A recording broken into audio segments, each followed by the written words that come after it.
The woman's fingers trembled as she pulled a half-eaten apple from the refuse pile behind Miller's General Store. Her stomach cramping so violently, she nearly doubled over right there in the alley. Eleanor Granger had not eaten a proper meal in 4 days, and the September sun beating down on St. Joseph, Missouri, in 1878, felt like it was cooking her alive through her tattered dress. She pressed her back against the wooden wall, trying to find a sliver of shade while she inspected the bruised fruit for anything that might make her sicker than she already felt. The stench of rotting vegetables and spoiled meat surrounded her, but hunger had a way of making even garbage smell like a feast. She had been beautiful once, or so her mother used to say before the fever took her 3 months back. Now Eleanor could barely recognize herself in store windows when she passed by, all hollow cheeks and sunken eyes, her chestnut hair matted and dull. She was 22 years old and felt like she was dying by inches. The boarding house had thrown her out when she could not make rent after losing her job at the millinery. Mrs. Patterson had been apologetic but firm. Business was business, and Eleanor had understood even as she gathered her few belongings and walked out into a world that suddenly had no place for her. The apple was mealy and brown in spots, but she bit into it anyway, chewing slowly to make it last. A horse whinnied nearby, and she pressed herself further into the shadows of the alley, not wanting to be seen. The respectable people of St. Joseph crossed the street when they saw her now. She had become invisible, one of the forgotten souls who haunted the edges of polite society. "You planning on making a meal out of what you find back there?" a voice asked, low and rough but not unkind. Eleanor's head jerked up, and she nearly dropped the apple. A man stood at the mouth of the alley, tall and broad-shouldered, with sun-weathered skin and eyes the color of creek water. He wore dusty work clothes and a wide-brimmed hat that shaded a face that might have been carved from the Missouri limestone, all hard planes and sharp angles. He was maybe 30, perhaps a few years older, with the kind of solid presence that spoke of a man who worked with his hands and knew the value of both silence and words. "I'm not bothering anyone," Eleanor said, hating how her voice shook. "I'll move along." "Did not say you were bothering me." The man took a step closer, and Eleanor instinctively backed up until she hit the wall. He stopped, seeming to recognize her fear. "Name's Lucas Jameson. I own a ranch about 8 miles north of here. Came into town for supplies." He paused, studying her with those steady eyes. "When did you last eat something that was not from a garbage heap?" The directness of the question stole her breath. Most people pretended not to see her predicament, as if poverty was contagious. "I appreciate your concern, but I'm managing just fine." "That right?" Lucas crossed his arms over his chest. "Because from where I'm standing, you look about 3 days away from collapsing in the street. Nobody manages fine when they're eating trash." Tears burned Eleanor's eyes, and she blinked them back furiously. She would not cry in front of this stranger, would not add humiliation to the long list of indignities she had already suffered. "What do you want from me?" "Want to offer you a meal," Lucas said simply. "There's a restaurant just down the street, place called Martha's. They make a decent stew." Eleanor's stomach twisted at the mention of food, real food, but suspicion overrode hunger. "And what would you expect in return?" Something flickered across Lucas's face, understanding maybe or sadness. "Nothing you're thinking. I'm not that kind of man." He reached into his pocket and pulled out several coins, holding them out to her. "If you do not want to eat with me, take this and get yourself something proper." She stared at the money, pride warring with desperation. Pride had kept her going these past months, but pride would not fill her belly or put a roof over her head. Still, accepting charity from a stranger felt like the final surrender, the acknowledgement that she had truly lost everything. "Why?" she whispered. Why would you help me?" Lucas was quiet for a long moment, his gaze distant. "Had a sister once, Violet. She was younger than me by 5 years. Our parents died when I was 19 and she was 14. I did my best to provide for her, but I was just getting the ranch started and times were hard. One winter I could not buy enough food and firewood both, so I chose firewood, figured we could make do with less to eat." His jaw tightened. "She got sick. Weak from hunger, the doctor said later, did not have the strength to fight off the pneumonia. She died that February, and I have lived with that choice every day since." Eleanor felt something crack inside her chest. "I'm sorry," she managed. "So when I see someone going hungry, I help if I can," Lucas said. "It does not bring Violet back, but maybe it balances the scales a little. So what do you say? Will you let me buy you a meal?" Eleanor looked down at the half-eaten apple still clutched in her hand, at the dirt under her fingernails and the tears in her dress. She thought about saying no, about clinging to the tattered remains of her pride.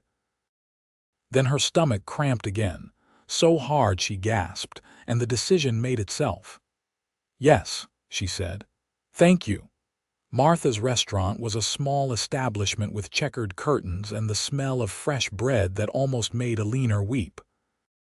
The other diners glanced at her when she walked in, their eyes taking in her ragged appearance. But Lucas simply guided her to a corner table with a hand that did not quite touch her back.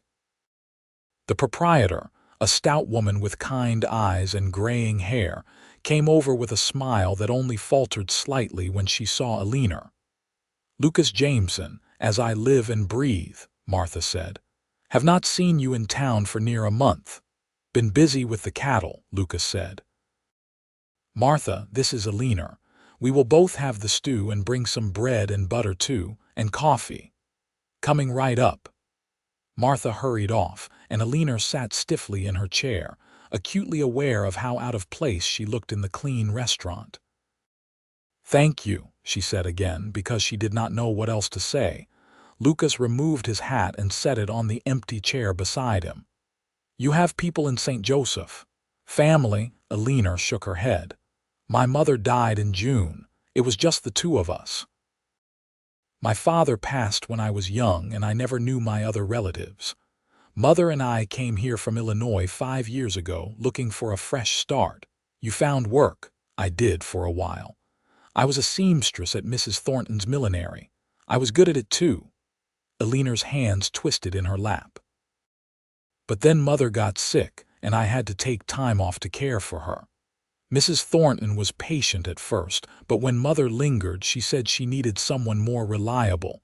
By the time Mother passed, she had already hired my replacement. And you could not find other work. I tried." Eleanor's voice was barely above a whisper. "But everyone in town knows everyone else's business. Word got around that Mrs. Thornton had let me go, and people assumed there was good reason. I applied at every shop, every household that might need help. No one would take me. My savings ran out. I could not pay my rent." She looked up at him, needing him to understand. "I tried. I really did." "I believe you," Lucas said, and the simple statement nearly undid her. Martha returned with 2 steaming bowls of stew, thick with beef and vegetables, and a basket of bread that was still warm from the oven. Eleanor had to force herself not to fall on the food like a starving animal. She picked up the spoon with a shaking hand and took a small bite. And the taste of real food, hot and savory and wonderful, made tears spill down her cheeks despite her best efforts. Lucas pretended not to notice, busying himself with his own meal and giving her time to compose herself. They ate in silence for several minutes, and Eleanor felt strength seeping back into her body with each bite. The stew was the best thing she had ever tasted, though she knew that was probably the hunger talking. "What will you do now?" Lucas asked eventually, keeping his voice low and gentle. "I do not know," Eleanor admitted. I have been sleeping in an old barn on the edge of town. The owner does not seem to notice, or maybe he just takes pity on me. I keep looking for work, but nothing has come through. Winter is coming, and I do not think I will survive it out here." Lucas set down his spoon and studied her face. "Can you cook?" The question surprised her. "Yes, Mother taught me. I can bake bread, make stews and roasts, preserve vegetables, all of it. We did not have much, but I could make a good meal out of almost nothing." "Can you clean, keep a house?" Eleanor felt her cheeks warm. "Of course. I am not afraid of hard work, Mr. Jameson." "Lucas," he corrected. "And I am not questioning your character. I am asking because I need help." He leaned back in his chair, considering his words carefully. "My ranch is doing well enough, but the house is a disaster. I can manage the cattle and the horses just fine, but keeping the place clean and making decent meals is beyond me.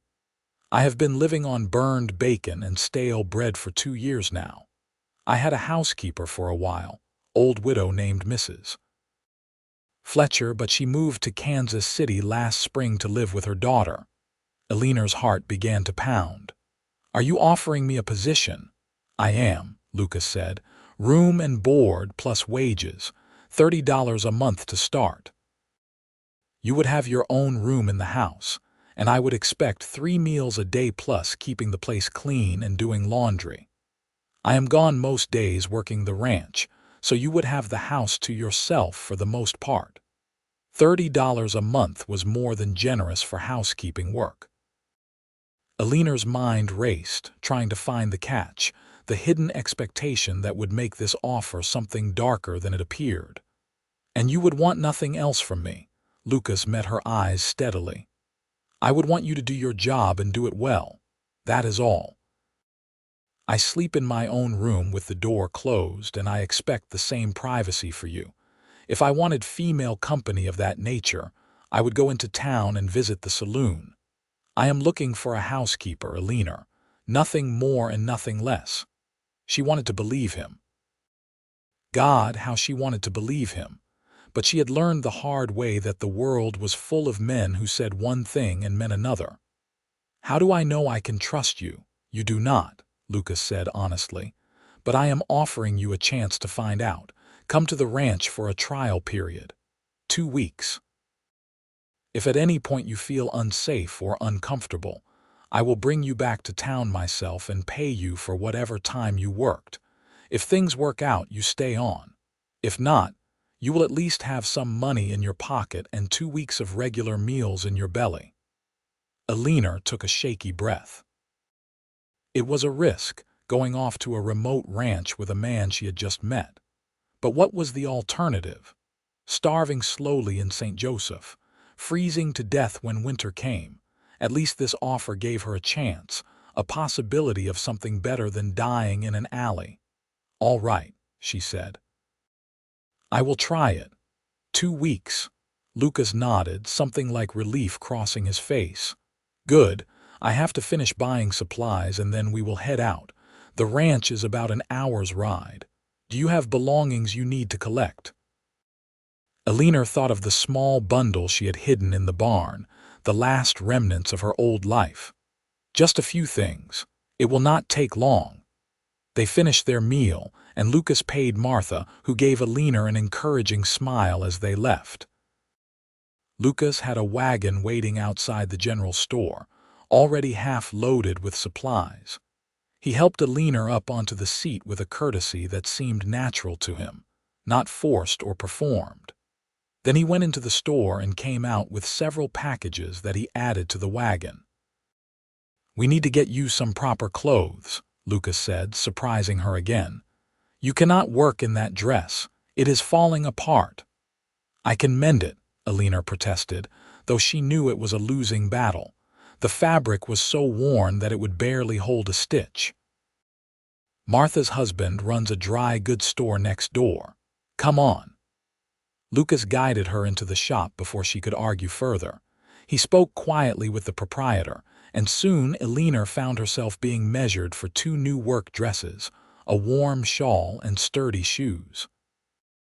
Lucas paid for everything without blinking, then added a carpet bag so she would have something to carry it all in. "You do not have to do this," Eleanor said, overwhelmed by his generosity. "Cannot have my housekeeper working in rags," Lucas said practically. "Besides, consider it an advance on your wages. You can pay me back a little each month if it makes you feel better." It did make her feel better, turning charity into a loan she could repay. Eleanor nodded. "I will, thank you." They collected her pitiful bundle from the barn, which fit easily into the new carpet bag along with her new clothes. Then they were on the road north, the wagon rattling over the rutted path while the afternoon sun slanted through the trees. Eleanor sat stiffly beside Lucas, hyper-aware of his presence, but he did not try to make conversation, just let her be with her thoughts. The countryside was beautiful in a way she had not appreciated before. All rolling hills and stands of timber turning gold and red with autumn. They passed other farms and ranches, though the properties grew more spread out the further they got from town. Lucas pointed out landmarks as they went, his voice calm and steady. "That is the Peterson place," he said, gesturing to a neat farmhouse surrounded by fields of corn. "Good people. Their daughter Annie comes over sometimes to visit. She is about your age." He pointed to another property. "The Coopers run cattle like me. Tom Cooper helped me get started when I first bought my land. We help each other during branding season." Eleanor appreciated that he was trying to show her she would not be completely isolated, that there were neighbors within reach if she needed help. It eased some of her anxiety, though not all of it. The Jameson ranch appeared as they crested a hill, and Eleanor felt her breath catch.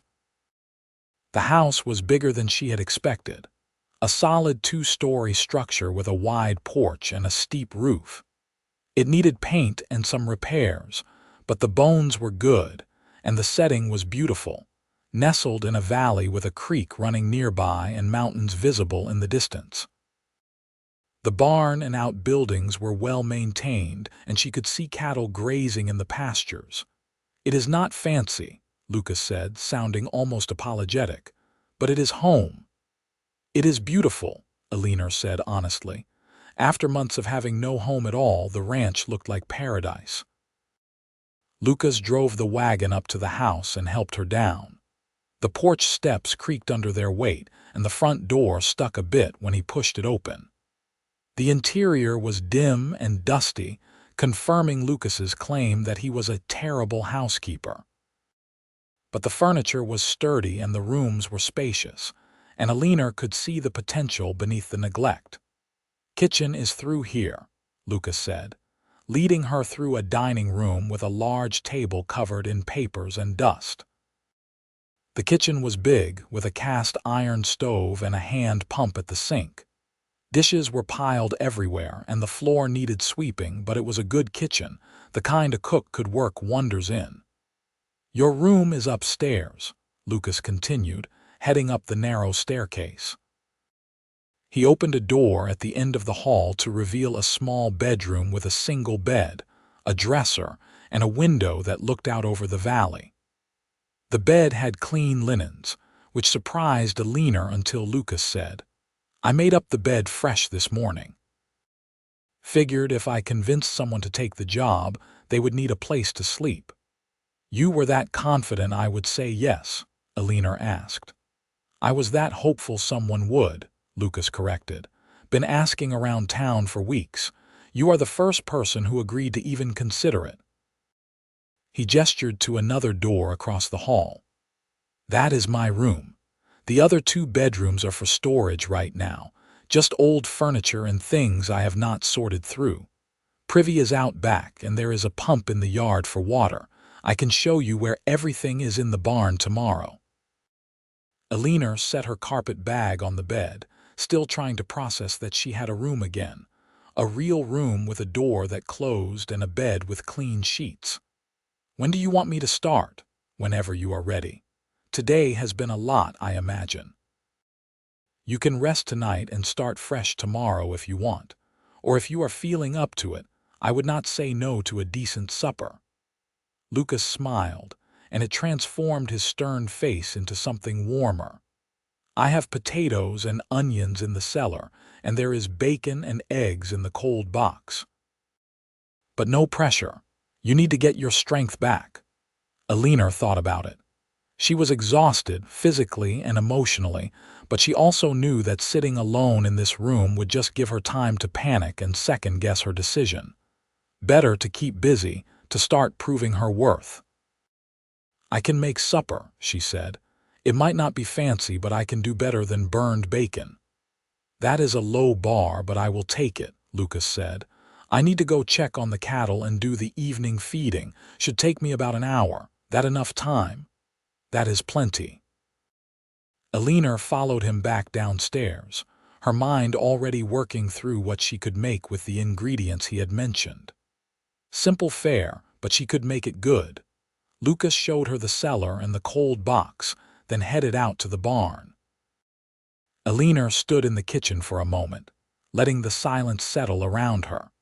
Then she rolled up her sleeves and got to work. The first thing she did was heat water on the stove and wash the dishes, which took longer than it should have because there were so many of them. Then she swept the floor and wiped down the counters. Only then did she start on the meal itself, peeling potatoes and slicing them thin, frying bacon until it was crisp, and scrambling eggs with a bit of milk she found in the cold box. It was simple food, but she arranged it carefully on clean plates she had found in the cupboard. Lucas came back exactly an hour later, his boots dusty and his face tired. He stopped in the kitchen doorway and stared at the clean room and the table set for two. "You did all this in an hour." "It was just dishes and a little sweeping," Eleanor said, feeling self-conscious. "The food is ready if you are hungry." They sat down at the kitchen table, which felt strange and intimate after eating in the crowded restaurant earlier. Lucas took a bite of the potatoes and closed his eyes. "Lord have mercy," he muttered. "I forgot food could taste like this." Eleanor felt a small smile tug at her lips, the first genuine smile she had managed in months. "It is just potatoes." "These are not just potatoes, these are a revelation."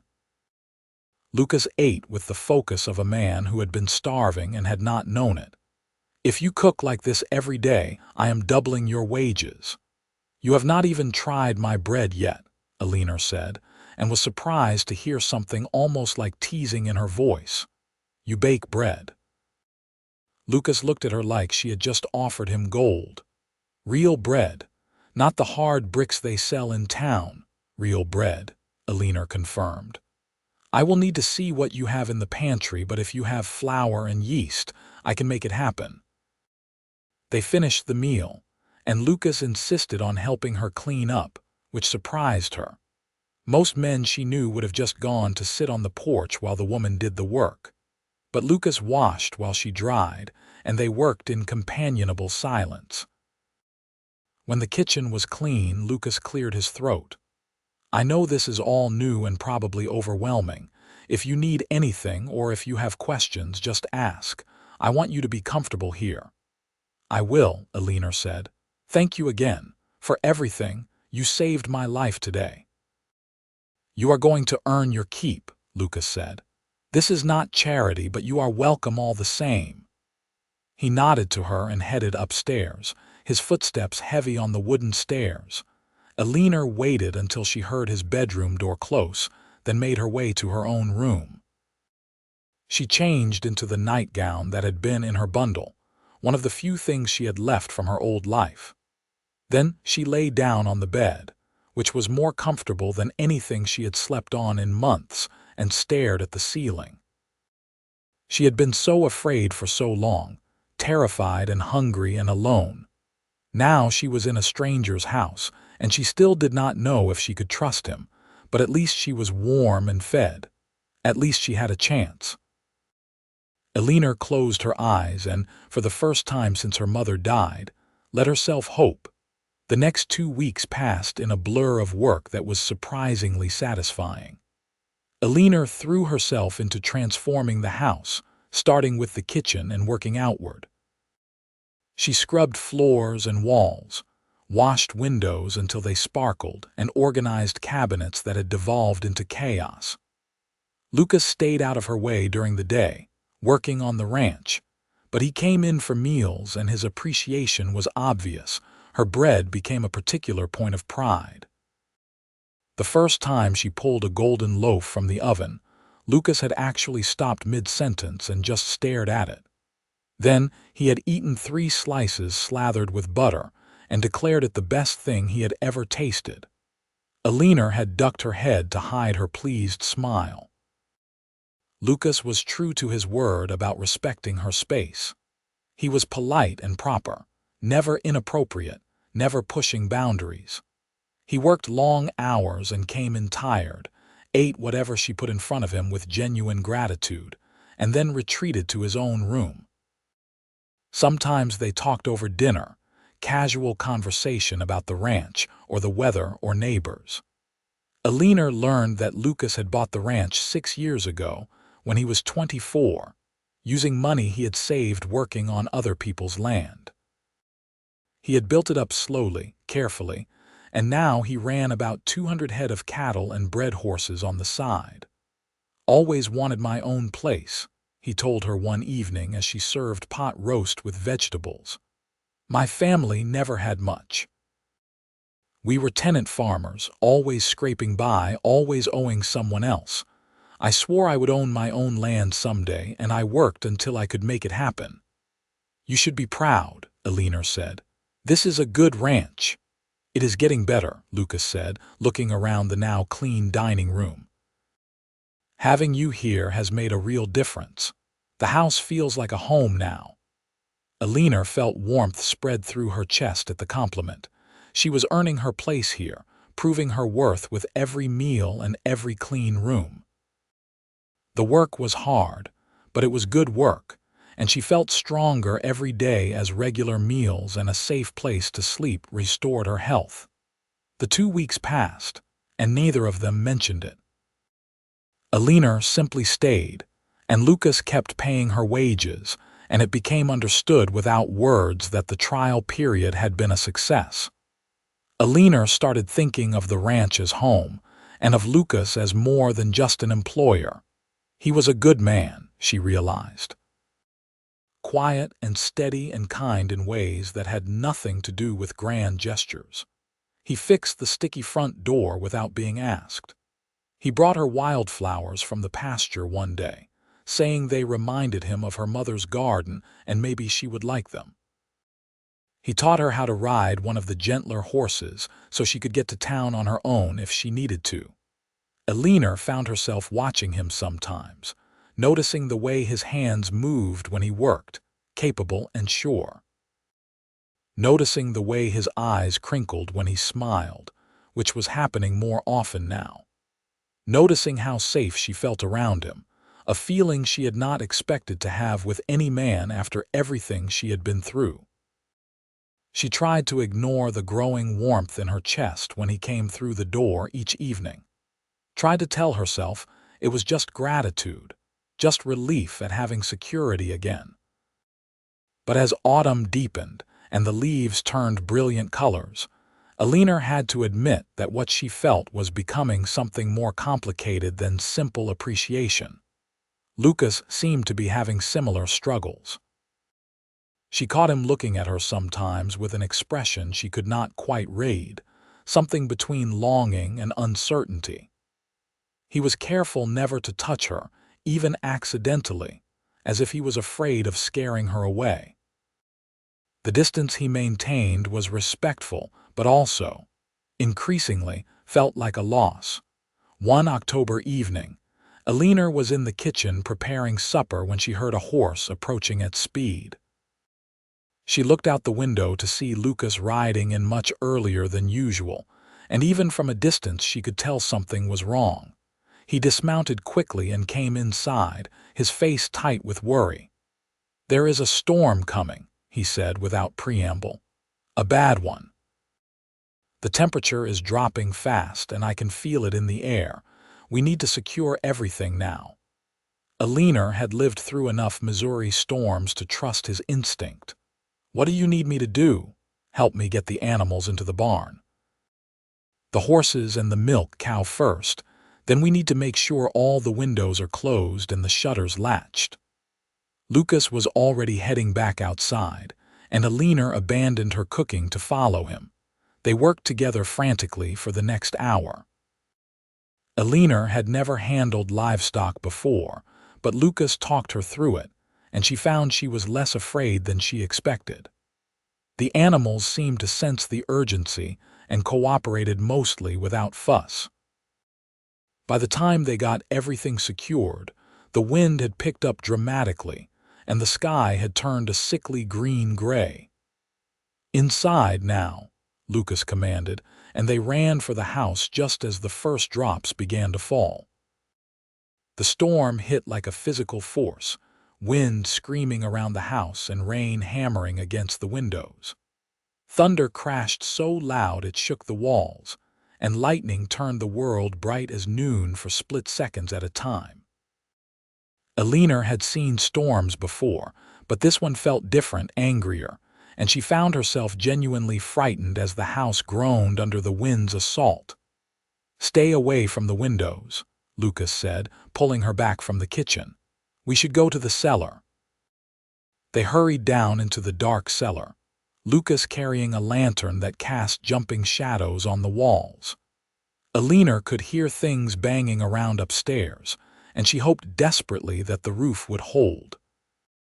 They sat on old crates in the small space, the lantern between them, and listened to the storm rage above. "I have seen bad weather, but this is something else," Lucas said, his voice tight with worry. "I hope the barn holds, if we lose the animals." "The barn is solid," Eleanor said, trying to sound confident. "You maintain your buildings well." They sat in tense silence for what felt like hours. The storm showed no signs of letting up, and the cellar was cold and damp. Eleanor shivered in her thin dress, and Lucas immediately shrugged out of his jacket and wrapped it around her shoulders. "You will freeze," she protested. "I am fine," Lucas said. "You need it more." The jacket was warm from his body and smelled like hay and leather and something distinctly him. Eleanor pulled it tighter around herself and tried not to think about how intimate this felt. The two of them huddled together in the dark with only a lantern for company. "You ever regret it?" she asked suddenly. "Taking me in that day?" Lucas looked at her, his eyes reflecting the lantern light. "No, not even for a second. Do you regret coming here?" "No," Eleanor said honestly. "This has been the best decision I have made in a long time, maybe ever. You gave me my life back, Lucas." "You did that yourself," Lucas said quietly. "I just gave you a place to start." Another enormous crash of thunder made Eleanor jump, and without thinking she grabbed Lucas's hand. He held on, his palm warm and calloused against hers. They sat like that, hands clasped, listening to the storm destroy everything above them, and Eleanor felt something shift between them, some invisible line being crossed. "Eleanor," Lucas said, his voice rough, "I need to tell you something." Her heart was suddenly pounding harder than the thunder. "What?" "These past weeks, having you here, it has been more than just having help around the house. You have changed this place. Changed me, maybe.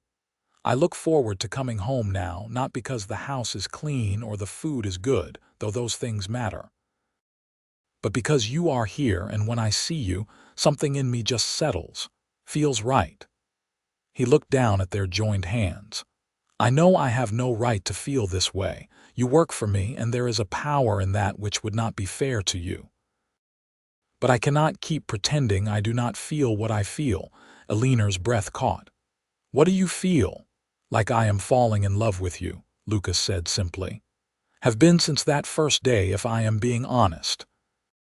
But I did not want to say anything because I did not want you to feel obligated or trapped. I wanted you to feel safe here, and if what I feel makes you uncomfortable, I will keep it to myself. We can go back to how things were. Your job is secure either way.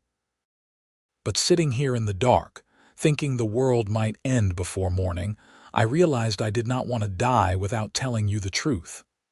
Eleanor felt tears prick her eyes, but they were not tears of sadness. You are not alone in what you feel, she whispered. I tried not to care for you. Tried to keep it just gratitude and respect. But somewhere along the way I fell too. You are a good man, Lucas Jameson, the best man I have ever known, and I love you for it. Lucas made a sound that might have been relief or joy or both. You mean that, with everything I am.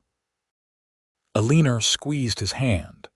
You saved me, but more than that, you treated me like a person when the rest of the world had decided I was not worth noticing.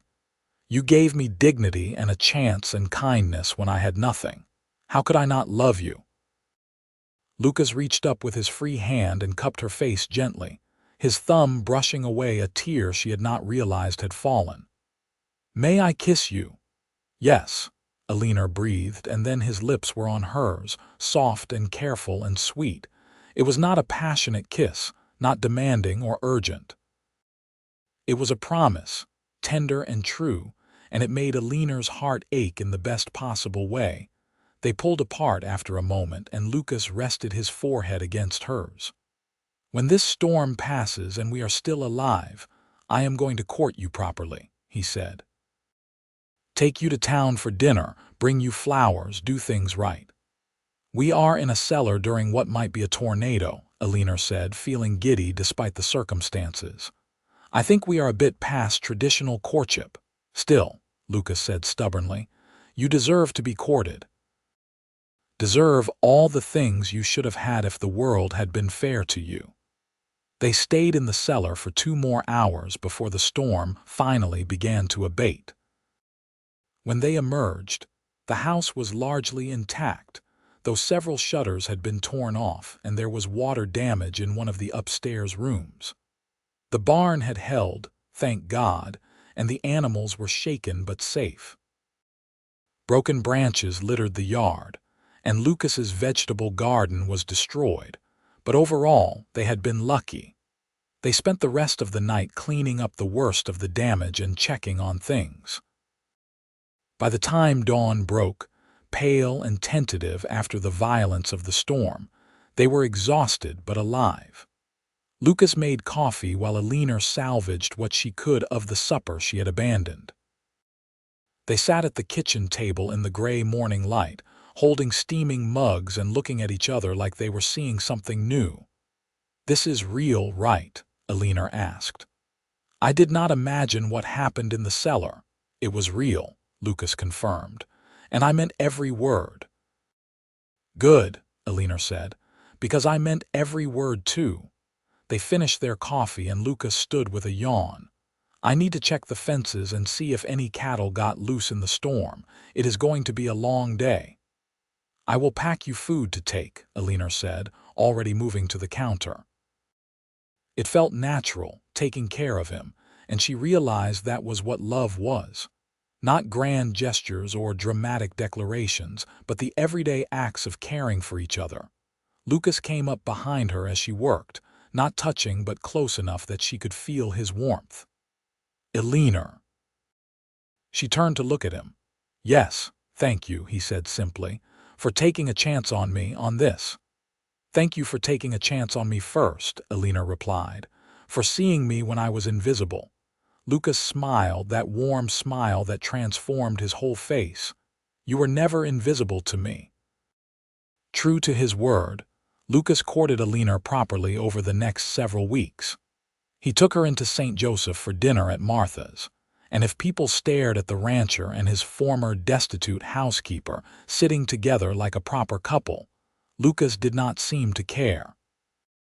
He bought her a new dress, blue calico that brought out her eyes, which were growing brighter as she continued to regain her health. He brought her flowers from the meadow and taught her to fish in the creek.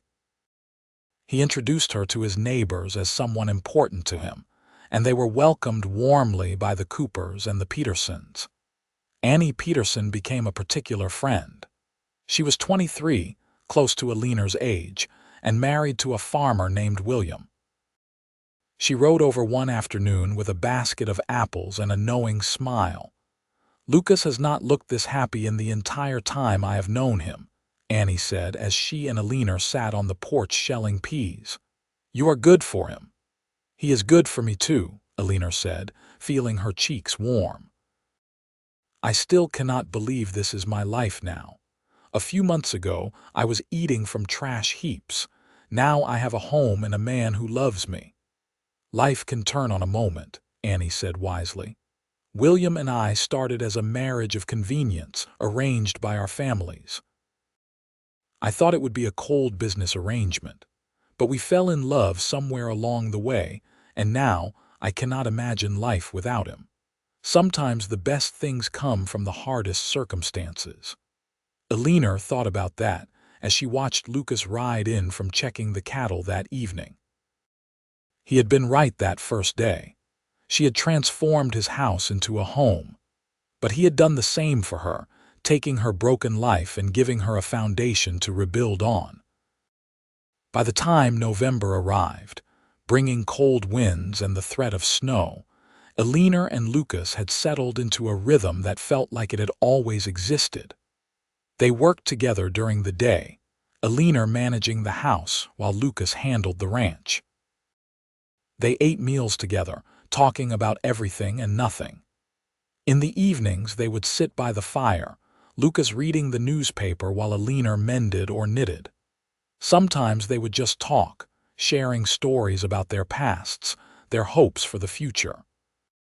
Lucas told her about his childhood, about growing up poor and watching his parents work themselves to exhaustion on land they would never own. About his sister Violet, bright and funny and too young when she died. About his determination to build something better, something that would last. Eleanor told him about her father, who had died in a factory accident when she was 7.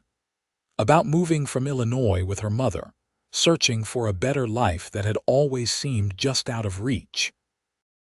About the months of slow starvation after her mother's death, when she had become a ghost haunting the edges of St. Joseph. They learned each other in those quiet evenings, not just the big stories but the small details.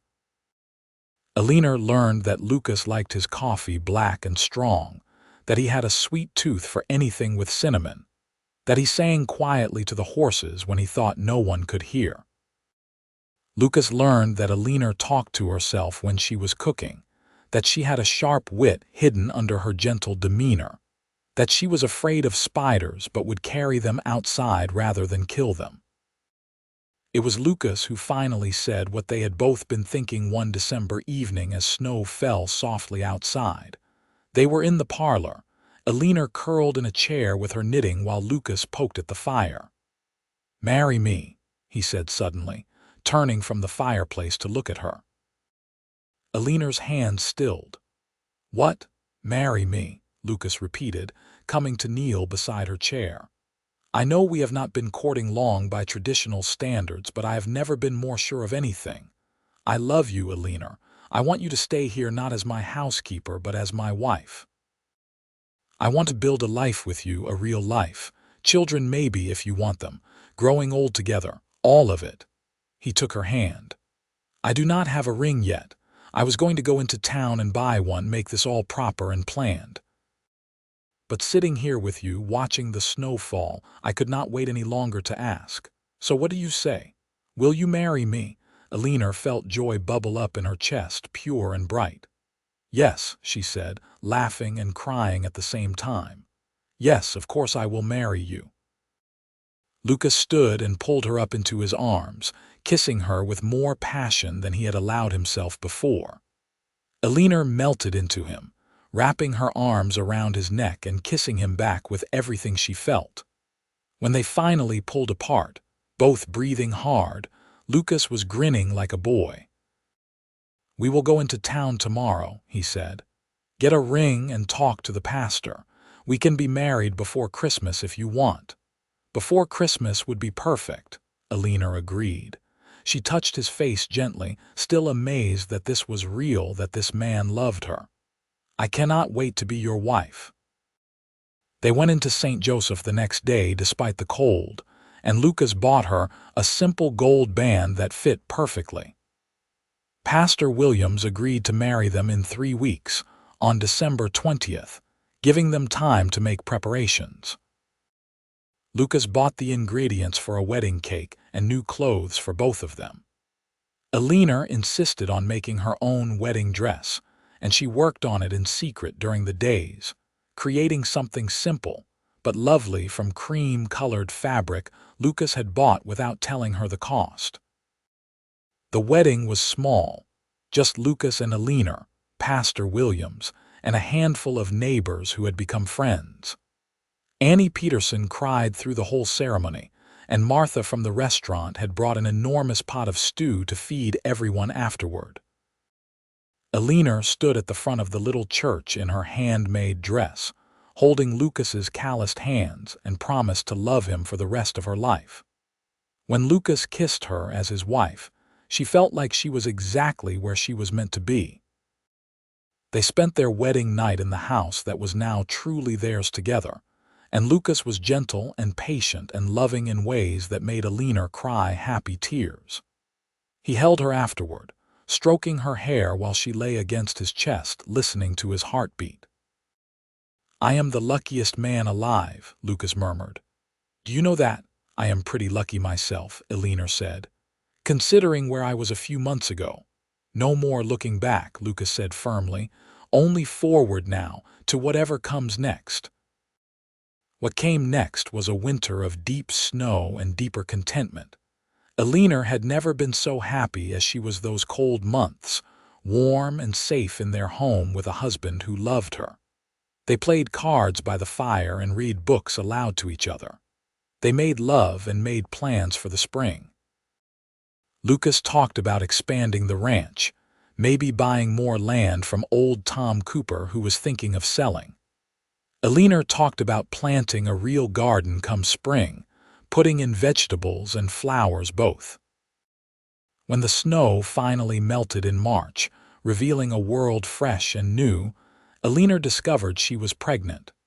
She told Lucas over breakfast, nervous about his reaction, but he had simply picked her up and spun her around the kitchen, laughing with pure joy.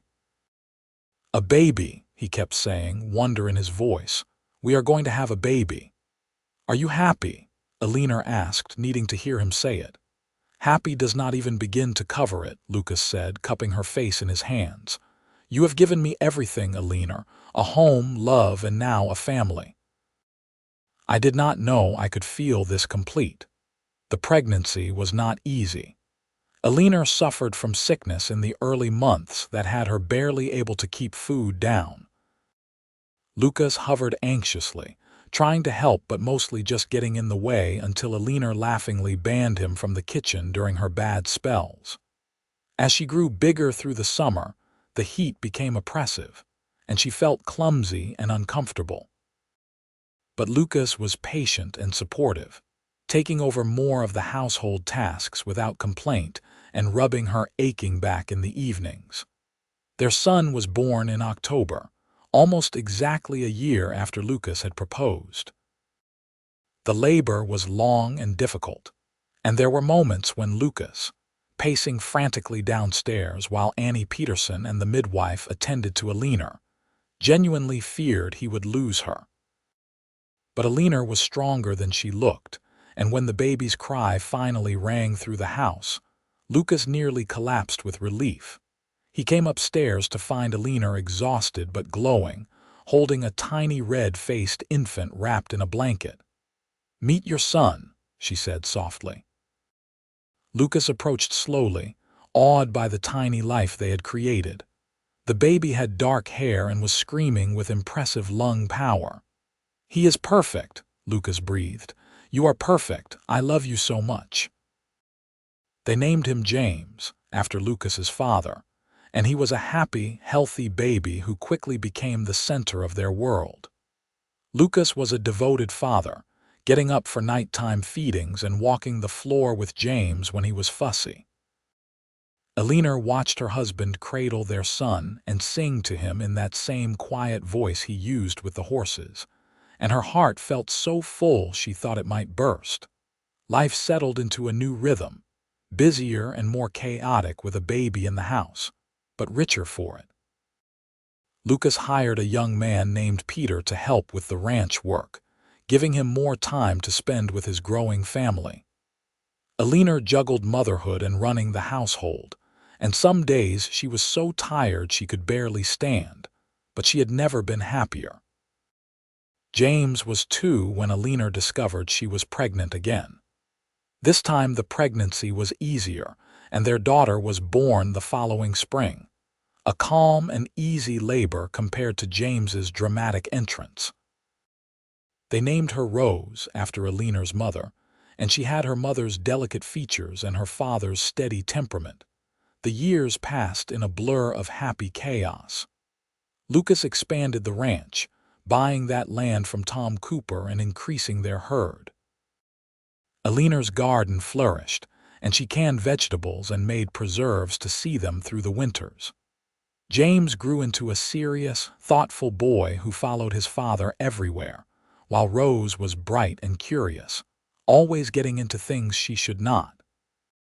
When James was 6 and Rose was 4, Eleanor had another baby, a second son they named Thomas. And 2 years after that, their last child arrived, another daughter they called Elizabeth. The house that had once been too quiet and empty was now filled with noise and laughter and love. Lucas would sometimes stand on the porch in the evenings, watching his children play in the yard while Eleanor prepared supper, and shake his head in wonder. "Do you remember that day in the alley?" he would ask Eleanor when she came to stand beside him. "When you were eating that terrible apple?" "I remember," Eleanor would say, leaning into his solid warmth. "I remember thinking I would not survive another week." "I almost did not stop," Lucas admitted. "I had walked past plenty of people in need before, but something about you even then just called to me. Like I knew you were supposed to be mine." "We saved each other," Eleanor said. "You gave me life and I gave you a home, fair trade, I would say." As their children grew, Lucas and Eleanor made sure to instill in them the values they held dear: hard work and kindness, generosity and gratitude. They told their children about the hard times, wanting them to understand that good fortune was not guaranteed and should never be taken for granted. James grew tall and strong, taking naturally to ranch work. By the time he was 16, he was doing the work of a full man, and Lucas relied on him heavily.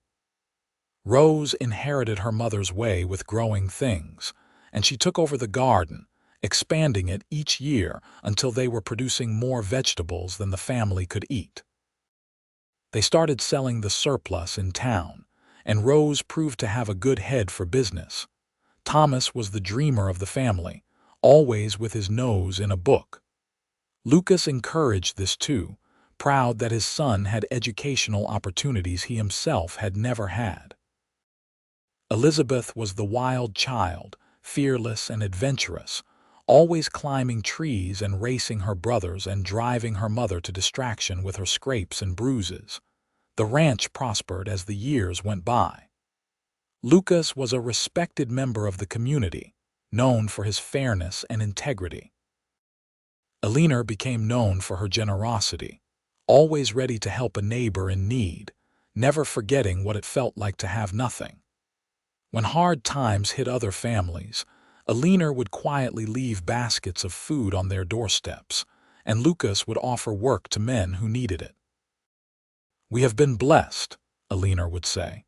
"It would be wrong not to share that blessing." In 1895, nearly 17 years after that fateful day in the alley, Lucas and Eleanor celebrated their 16th wedding anniversary. Their children threw them a party, with Annie and William Peterson and half the county attending. There was music and dancing and more food than anyone could eat. Lucas, now 47 but still strong from years of ranch work, pulled his wife onto the makeshift dance floor as the fiddles played. "Have I told you lately that I love you?" he asked, holding her close. Only every single day, Eleanor said, smiling up at him. At 39, she still had the same delicate beauty that had first caught his attention, though now it was softened by age and happiness. But I never get tired of hearing it. I love you, Lucas said seriously. More now than even in the beginning. Every day with you has been a gift. Even the days when the children were all sick and we did not sleep for a week, Eleanor teased. Even then, Lucas confirmed. Especially then, maybe. Having you beside me through everything, good and bad, that is what makes life worth living. Eleanor kissed him, not caring that their children were watching and making exaggerated gagging sounds. I love you too, Lucas Jameson. Thank you for saving me. Thank you for letting me, Lucas replied. They danced until the stars came out, surrounded by family and friends, and Eleanor thought about the long journey that had brought her here. From that desperate woman picking through trash to this moment of perfect happiness. It had not always been easy. There had been hard times, lean years when money was tight, children's illnesses that had scared her terribly, and the general trials of life. But through it all, she had Lucas beside her, steady and true. As their children grew into adults, Lucas and Eleanor began to slow down, letting the younger generation take over more of the work. James married a sweet girl from town and brought her to live on the ranch, taking over the main cattle operation. Rose married a farmer named Daniel, and they settled on a neighboring property. Thomas went to college in Kansas City, coming home with a teaching certificate and a wife who was a lawyer's daughter. Even Wild, Elizabeth settled eventually, marrying a cowboy named Sam who worked on the Cooper Ranch. Lucas and Eleanor became grandparents, and if they had thought they were happy before, the joy of watching their grandchildren grow added a new dimension to their lives. They spoiled the grandbabies shamelessly, sneaking them candy and letting them stay up past their bedtimes when they visited. In their 60s, Lucas and Eleanor still lived in the same house where their life together had begun, though it had been expanded and renovated over the years. Lucas moved slower now, his joints stiff from years of hard work, but he still went out to check on the cattle most days. Eleanor's hands were twisted with arthritis, making the fine sewing she once loved difficult, but she still managed the house and cooked for the family gatherings that happened frequently. On a warm June evening in 1908, 30 years after they had met, Lucas and Eleanor sat on their porch watching the sunset. Their children and grandchildren had just left after Sunday dinner, and the house was quiet again. Lucas held Eleanor's hand, his thumb tracing the familiar shape of her wedding ring. "You have any regrets?" he asked, his voice rough with age but still strong. Eleanor considered the question seriously, looking out at the land they had built a life on. "Not a single one," she said finally. "This life, this family, it is more than I ever dreamed possible back in that alley. What about you? Any regrets?" "Just that I did not find you sooner," Lucas said. "That you had to suffer as long as you did before I could help." "But that suffering led me to you," Eleanor pointed out. "If things had been different, if I had still had my job and my room, I would never have been in that alley. We might never have met. So I cannot regret the path that brought me here, even the painful parts." Lucas lifted her hand to his lips and kissed it gently. "You are a wise woman, Eleanor Jameson." "I am a lucky woman," Eleanor corrected. "Lucky that you had a kind heart and saw someone worth saving." "I saw someone worth loving," Lucas said. "That is what I saw." They sat in comfortable silence as the sun sank lower, painting the sky in shades of orange and pink. Eleanor thought about all the tables Lucas had filled over the years, not just with food but with love and laughter and the warmth of family. That first meal in Martha's restaurant had been the beginning, but every meal since had been part of the same promise. He had promised to fill his table, and he had, over and over again, creating abundance where there had been scarcity. Lucas seemed to be thinking along similar lines. "Remember when I said I would fill my table forever?" he asked. "That first day, you said room and board," Eleanor corrected with a smile. "But yes, I remember. I meant it," Lucas said. "Every word, and I kept that promise, did I not? My table has never been empty since you came into my life." "Our table," Eleanor said. "And yes, my love, you kept your promise. We have filled it with food and family and more blessings than we can count. You have given me a forever I never thought I would have." As the stars began to appear in the darkening sky, Lucas pulled Eleanor close, and she rested her head on his shoulder. They had been young once, she desperate and hungry, he lonely and longing for something more than just hard work and empty rooms. Now they were old, their bodies worn by time and labor, but their hearts were full. "I would do it all again," Lucas murmured. "Every single moment." "So would I," Eleanor agreed. "I would choose you every time." They sat there until the night grew cold and the stars blazed bright overhead. Two people who had found each other against all odds and built a love that had lasted a lifetime. Inside the house, the kitchen table stood ready for tomorrow's breakfast, just as it had been ready every day for 30 years. And it would be ready for years still to come, filled with food and surrounded by family, a testament to the promise a lonely rancher had made to a desperate woman, and the love that had grown from that single act of kindness. The table would always be full, just as their hearts would always be full, just as their life together had been full of every good thing that mattered. From trash heaps to abundance, from despair to joy, from strangers to soulmates. They had found each other when both needed finding, and in doing so, they had found home. And that, Eleanor thought as Lucas helped her to her feet and they walked inside together, was the greatest blessing of all. Not just the food on the table or the roof overhead, but the man beside her who had seen her worth when she could not see it herself, who had taken her hand and said, "Come home," who had loved her through everything and would love her until their last days. Lucas locked the door behind them and banked the fire in the stove, the familiar evening routine they had performed thousands of times. Eleanor checked that everything was ready for morning, her movements automatic after so many years.